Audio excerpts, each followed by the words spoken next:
안녕하세요. 예수비전 성결교회 안희한 목사입니다. 교회 장로님들 있잖아요. 그 역할이 굉장히 중요합니다. 장로님들이 역할을 잘하면 교회가 힘을 받아요. 왕성해집니다. 반면에 장로님들의 수준이 미달이면요, 교회 전체가 혼돈에 빠져요. 목사님의 목회 사역도 힘들어지고요. 성도들은 상처를 받게 됩니다. 정말 잘 세워야 됩니다. 재력 보고 세우면 안 됩니다. 장로 세우면 헌금 많이 하겠지. 이게 교회를 완전히 망가뜨리는 잘못된 사고방식이에요. 사회적인 지위나 배경 보고 세워도 안 됩니다. 세상에서 높은 위치 차지하고 있다고, 영향력을 가지고 있다고, 그게 곧 훌륭한 믿음의 사람인 것은 아니거든요. 성경적인 원리와 기준이 철저하게 적용되어야 됩니다. 저에게도 이제 앞으로 장로님들을 더 세워야 되는데요. 몇 가지 기준들이 있어요. 첫 번째로 뭐니뭐니도 말씀에 목숨을 건 사람이 교회 장로님이 되어야 됩니다. 그렇죠? 내 생각에는 이게 생각보다 굉장히 뿌리가 깊어요. 평생 굳어온 이 사고방식 안 고쳐져요. 얼마나 사람이 고집이 센지 몰라요.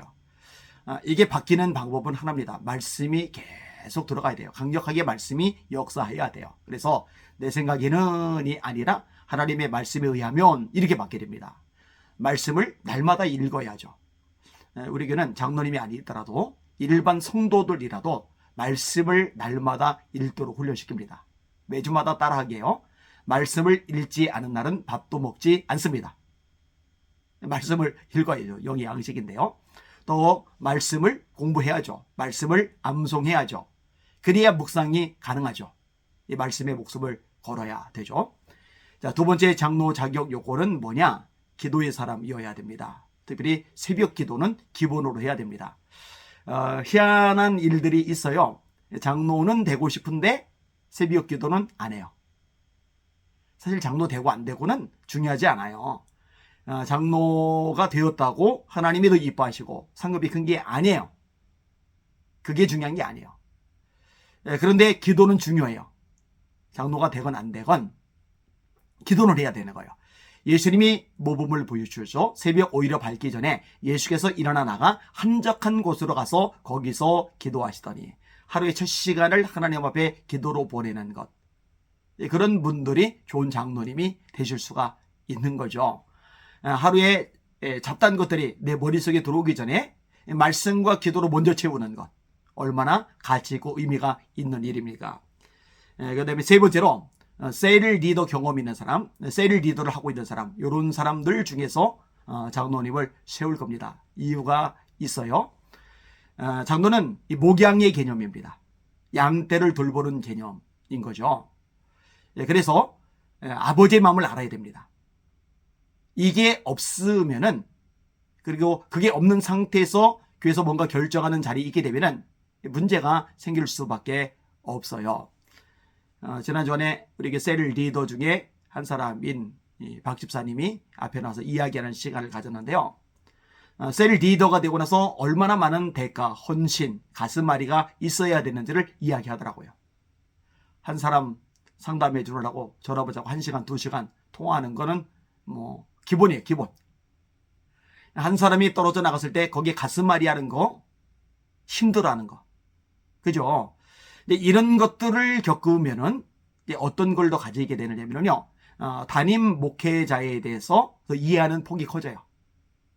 목사님들이요, 가슴앓이 진짜 많이 합니다. 저도 담임 목사잖아요. 한 영혼 생각하느라고요. 1년 365일을요, 마음이 여유롭게 느슨해질 그런 시간이 없어요.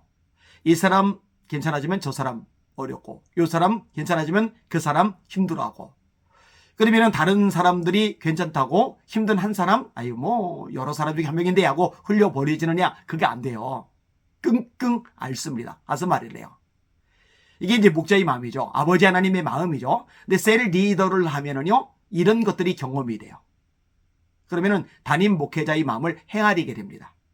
그러면 동역자가 될 수가 있는 거죠. 이 목자의 마음이 없으면요, 담임 목사의 마음을 알 길이 없어요. 그 다음에 네 번째 부분은요, 믿음입니다. 믿음이 있는 사람이 이 교회의 장로님이 되셔야 돼요. 여러분, 초대교회 7명의 집사님을 세울 때 성령과 지혜가 충만하여 또 성령과 믿음이 충만하여. 그렇죠? 성령 충만, 믿음 충만, 지혜 충만. 이 믿음이 있어야 됩니다. 세상적인 말로 말하면 이제 스케일이죠, 스케일. 자, 담임 목사로서 하나님 앞에 비전을 받았어요. 근데 그게 스케일이 커요.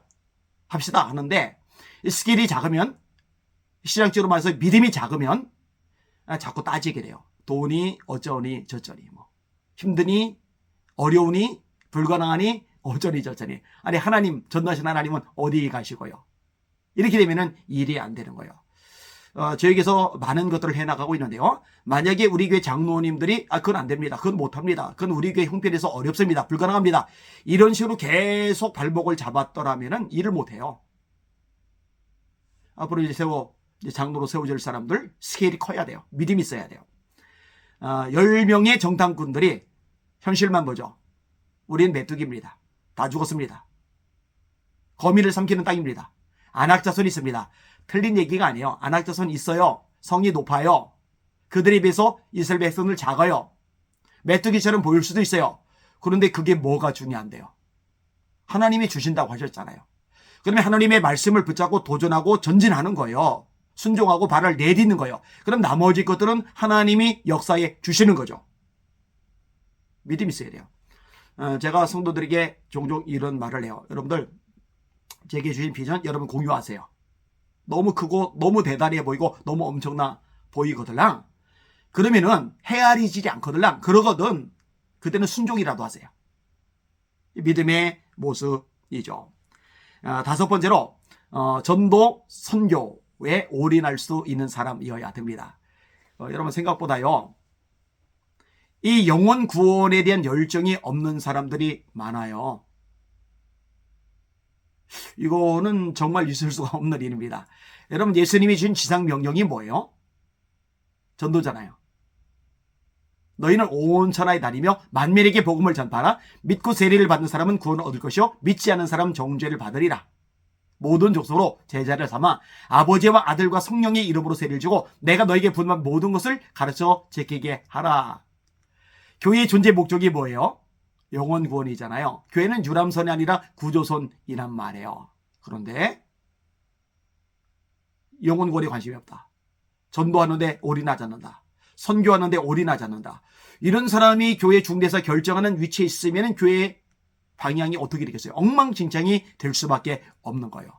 이 한 영혼을 천하보다 귀하게 여기고 그 영혼을 건지기 위해서 모든 걸 쏟아붓는 이런 마인드, 이런 헌신이 있는 사람이 교회 장로님이 되어야 합니다. 마지막 6번째로 성품이죠. 성품. 굉장히 중요합니다. 성령의 9가지 열매, 예수님의 성품입니다. 사랑, 희락, 화평, 인내, 자비, 양선, 충성, 온유, 절제. 교회에서요 직분이 있으면 있을수록 그 사람은요 지배하는 위치가 아니에요. 명령하는 위치가 아니에요. 나를 무시해? 나를 알아주지 않아? 맨날 이거 가지고 서운해하면 안 돼요. 교회에 직분이 있는 사람은 직분이 있을수록 뭘 하는 사람이냐? 섬기는 사람이어야 돼요.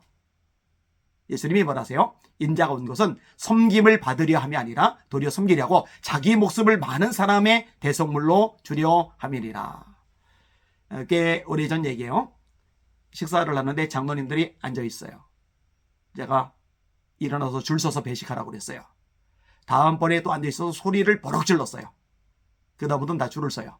저도 줄 서서 먹어요. 저는 팔이 하나라 줄 서서 먹으려면 힘들어요. 주머니에다가 숟가락 젓가락을 넣어놔야 돼요. 왜냐면 손이 하나니까. 그럼에도 불구하고 제가 줄 서서 먹으라고 해놓고는 앉아서 받아 먹으면 그렇잖아요. 근데 받아 먹어도 되는 사람들이 있어요. 새가족들. 그죠? 그다음에 다리가 불편한 분들. 그죠? 또 연로하신 분들, 병약하신 분들, 그죠? 이런 분들. 여러분, 교회는요 중직자가 되면 될수록 낮아져야 됩니다. 섬겨야 됩니다. 봉사해야 됩니다. 헌신해야 됩니다. 이게 바람직한 거예요. 저에게는 제 방도 성도들이 들락달락해요. 마음대로 써요. 애들도 마음대로 써요. 공과 공부도 해요. 당회실도 마찬가지예요. 아무나 들락달락해요. 거기서 공과 공부해요. 쉼을 가져요. 아니, 주일날 교회 공간도 모자란데 당회실 딱 장로님들이 모여서 장로님들끼리만 수다 떨고 그거 뭐 하는 거예요? 그러면 안 돼요. 장로님들은 그때 흩어져서 주일날 흩어져서 구석구석 다니면서 내가 도울 일이 뭔가, 혼자 떨어져서 소외당하는 사람이 누가 있는가, 그럼 말벗도 대어주고 커피도 뽑아주고 또 힘든 사람 말도 들어주고 또 기도도 해주고, 이렇게 섬김의 모습이 있어야죠. 예수님의 성품을 닮아야죠. 이러면요 교회가 많이 달라질 수밖에 없습니다. 이거 말고도 여러 가지들이 있는데 일단 이렇게 6가지 항목 너무너무 중요합니다. 이런 사람들을 교회 장로로 세울 겁니다. 이 방송을 보시는 분들 중에 우리 예수 비전교회 성도들이라면 잘 새겨 들으세요. 그러면 여러분에게 유익한 내용이 되리라 확신합니다. 하나님의 사람답게 생각하고 말하고 행동하는 저와 여러분들 모두 되시기를 바랍니다. 날마다 주님 바라보고 주님의 이름으로 전진하며 승리합시다. 할렐루야.